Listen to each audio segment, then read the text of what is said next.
কি দেখি, এই নেল পলিশ তুলে ফেলেছো কেন? ওমা, কালকে অঞ্জলি দিতে যাবো তো। কিসের অঞ্জলি? কি পুজো? কি বলছো? গণতন্ত্রের সব থেকে বড় ভোট পুজোর কাল অষ্টমী। ও আচ্ছা, ভোটের জন্য ভোট দিতে যাবে বলে নেল পলিশ তুলে ফেলেছো কেন? ও এখানে সেই দাগ লাগাবে, তারপরে দাগ লাগাবে এমনি করে ছবি তুলবে। আচ্ছা আচ্ছা। আরে আবার 5 বছর পর না, 5 বছর পর নয়, আমাদের এটা তো আরো 3 বছর এখন বাকি আছে। এটা তো বিধানসভা। বিধানসভা। এটা তো বিধানসভা, তারপর লোকসভা হবে 29 সালে। 29 সালে লোকসভা হবে। 29 সালে নাকি একজনকে উল্টে পাল্টে আছাড় মেরে ফেলে সেই জায়গা দখল করবে। সেগুলো দেখা যাক। আমাদের তো পুজো, আমাদের তো উৎসব। কালকে মাটন আচ্ছা না, ভোটের দিন মাংস না হলে ঠিক কি বলছো? ভোটের উৎসবে সেটা হবে হচ্ছে তোমার 4 তারিখ বিজয়া দশমী।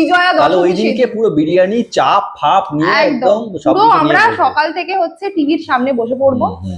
তো দাপাদাপির একটা সিজন চলবে সেদিনকে, সেদিনকে হবে, তার আগে হবে না। তাহলে কালকে ভোটের সেলফি হচ্ছে তো? কি বলো না তুমি, দুর্গাপুজোর উৎসবে কখনো দেখেছো যে সেলফি ছাড়া হয়? এটা একটা উৎসব। ইনফ্যাক্ট তুমি এখন বাইরে গিয়ে দেখো, মানে পর্দায় পর্দায় 6 লাখ হয়ে গেছে।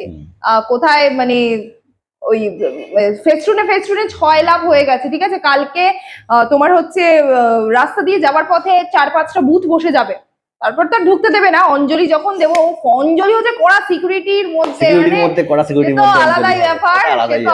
আজকে সমস্ত কিছু বন্ধ হয়ে গেছে। বাস দেখেছো তুমি? না, বাস কিন্তু ছিল না আজকে। ঠিক আছে, এমন এক পুজো যেখানে সবকিছু বন্ধ হয়ে যায়, সবকিছু বন্ধ করে এই পূজার আয়োজন করতে হয়। না কেন, দুর্গাপূজাতেও সবকিছু বন্ধ হয়। দুর্গাপূজায় কোথায় সবকিছু বন্ধ হয়? দুর্গাপূজায় সব খোলা থাকে, আমরা সেগুলো ইউজ করি। এগুলো আমরা ইউজ করি না, এগুলো পুজোর পুরোহিতরা ইউজ করে। মানে ওই যারা আসে আর কি, এই রাজ্য থেকে ওই রাজ্য থেকে সেই রাজ্য থেকে যারা আসে, তাদের যাতায়াতের জন্য এগুলো ইউজ করা হয়। আর সেগুলো আমরা পাই না। যাদের জন্য পুজো সেই তারা পায় না, বাকিরা পায়। এটা তো সবসময় তাই। আমরা সমস্ত কাজ করব, আমাদেরকে লাইনে দাঁড়াতে হবে। যাদেরকে আমরা নির্বাচন করব তারা কিন্তু এসি গাড়িতে করে ঘুরবে। একদম ঠিক আছে। তবে একটাই কথা, কে কতটা খারাপ সেটা বিচার করে কিন্তু ভোটটা দিতে হবে। মানে তুমি কি বলতে চাইছো, যে বেশি খারাপ তাকে দেবো না যে কম খারাপ তাকে দেবো? দেখে নাও, আমি কিছু বলবো না। তবে শিক্ষিত প্রার্থীকে চুজ করা আমার মনে হয় দরকার। শিক্ষিত মানুষ বলে দিয়েছে কাকে চুজ করতে হবে।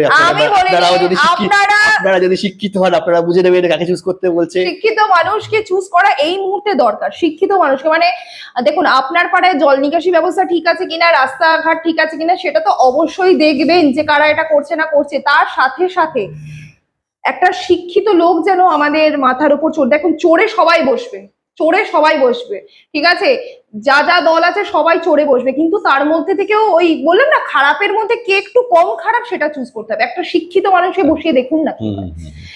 একটা শিক্ষিত মানুষকে ভোট দিন। যদি দেখেন আপনাদের পাড়ার ন্যাপা ঘ্যাপা ট্যাপা যে ওয়াগন চুরি করে এরা ভোটে দাঁড়িয়েছে, তাদেরকে মনে হয় ঠিক আছে, আপনারা বুঝে নিন কি করবেন। আমরা কিছুই বলবো না। আপনাদের ইচ্ছে, আপনাদের গণতান্ত্রিক অধিকার, আপনারা কিভাবে সেটাকে প্রয়োগ করবেন আপনাদের ব্যাপার। তবে কালকে উৎসব হবে, খেলা হবে, জয় শ্রীরাম, জয় বাংলা, ঢাল ফেরাও লাল ফেরাও সব একসঙ্গে বলে দিলাম। যেটা ইচ্ছা আপনারা বুঝে নিন। সব ফেরা, একদম সবাই খুশি থাকুক, সবাই খুশি থাকুক। সকাল সকাল গিয়ে ভোট দেবেন, শান্তিতে ভোট দেবেন, ভোট অবশ্যই করে দেবেন, ভোটটা দেবেন যাই হোক। আর হ্যাঁ, আপনারা যদি দেখেন যে ঝামেলা হচ্ছে, আপনারা প্লিজ ঝামেলা করতে যাবেন না। আপনারা মরলে আপনার বাড়ির লোকের ক্ষতি। আর নেতারা কোনোদিন মরে না, এটা আপনারাও দেখেছেন। কোনোদিন নেতা, কোনো আজ অব্দি ভারতবর্ষের ইতিহাসে কোনো নেতা পলিটিক্যাল দাঙ্গায় বা পলিটিক্যাল কোনো বাউলের মধ্যে পড়ে মরেনি। মরেছে সাধারণ কর্মীরা মরেছে। আপনাদের বাড়িতে বউ বাচ্চা বাবা মা সবাই আছেন, নেতাদের বাড়িতেও আছে, তাই জন্য নেতারা ঝামেলায় যায় না। সেখান থেকে আগে কাল্টি মারে, আপনাদেরকে লেলিয়ে দেয়, আপনারা যাবেন। এইটা হচ্ছে গল্প। ঠিক আছে, এইটা হচ্ছে গল্প। যে আপনাকে ও কিন্তু বকে দিয়েছে, এই যে ও কিন্তু বকে দিয়েছে আপনাদের। হ্যাঁ, ও কিন্তু বকে দিয়েছে এই ওই টাকা চাকরির দিকে। আপনাদের বলছে যে হ্যাঁ, আপনারা যেটা বললাম সেটা একটু মন দিয়ে ভাববেন। ঠিক আছে, আর কিছু বলার আছে? আমার আর কিছু বলার নেই। ভোট, এবং আপনারা সবাই বুদ্ধিমান, প্রত্যেকে যত জনগণ আছে আমি বিশ্বাস করি প্রত্যেকের মাথায় বুদ্ধি আছে, প্রত্যেকে তার নিজের ভালোটা বুঝতে পারে, কাকে কি দেবে না দেবে।